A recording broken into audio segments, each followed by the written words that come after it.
ಗುಂಡ್ಲುಪೇಟೆ ತಾಲೂಕಿನ ಶಿವಪುರ ಗ್ರಾಮದ ಗುಡಿಹಟ್ಟಿ ಉದಯಕುಮಾರ್ ಎಂಬುವರ ಜಮೀನಿನಲ್ಲಿ ಚಿರತೆ ಮತ್ತೊಮ್ಮೆ ಸೆರೆಯಾಗಿರುವ ಘಟನೆ ನಡೆದಿದೆ.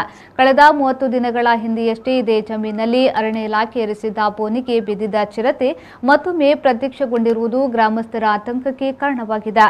ಬಂಡೀಪುರ ಹುಲಿ ಸಂರಕ್ಷಿತ ಪ್ರದೇಶದ ಶಿವಪುರ ಗ್ರಾಮದಲ್ಲಿ ಚಿರತೆ ಸೆರೆಯಾಗಿದೆ.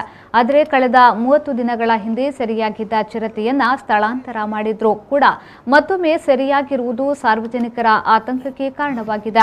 ಬಂಡೀಪುರ ಅರಣ್ಯ ವಲಯಕ್ಕೆ ಸೇರಿದ ಶಿವಪುರ ಗ್ರಾಮದ ಗುಡಿಹಟ್ಟಿ ಉದಯಕುಮಾರ್ ಎಂಬುವರ ಜಮೀನಿನಲ್ಲಿ ಈ ಹಿಂದೆಯೂ ಸಹ ಚಿರತೆಯನ್ನ ಸೆರೆ ಹಿಡಿಯಲಾಗಿತ್ತಾದರೂ ಮತ್ತೊಮ್ಮೆ ಕಾಣಿಸಿಕೊಂಡಿರುವುದು ಅದೇ ಚಿರತೆಯೇ ಇಲ್ಲವೇ ಎಂಬುದು ಪ್ರಶ್ನೆಯಾಗಿದೆ.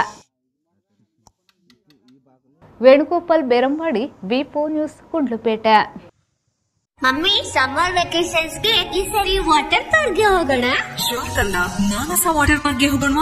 ಈಗ ಹಿರಿಯರಿಂದ ಕಿರಿಯರವರೆಗೆ ಸಿಂಗಲ್ಸ್ ಅಥವಾ ಫ್ಯಾಮಿಲಿ ಅನ್ಲಿಮಿಟೆಡ್ ವಾಟರ್ ಗೇಮ್ಸ್ ಹಾಗೆ ಸಂಜೆ ಮೇಲೆ ರೈನ್ ಡ್ಯಾನ್ಸ್ ಮತ್ತು ಮ್ಯೂಸಿಕಲ್ ಫೌಂಟೇನ್. ಕರಾವಳಿ ಕರ್ನಾಟಕದ ಬೃಹತ್ water park Manasa water park, Pilikula, Mangaluru. Visit www.manasawaterpark.com.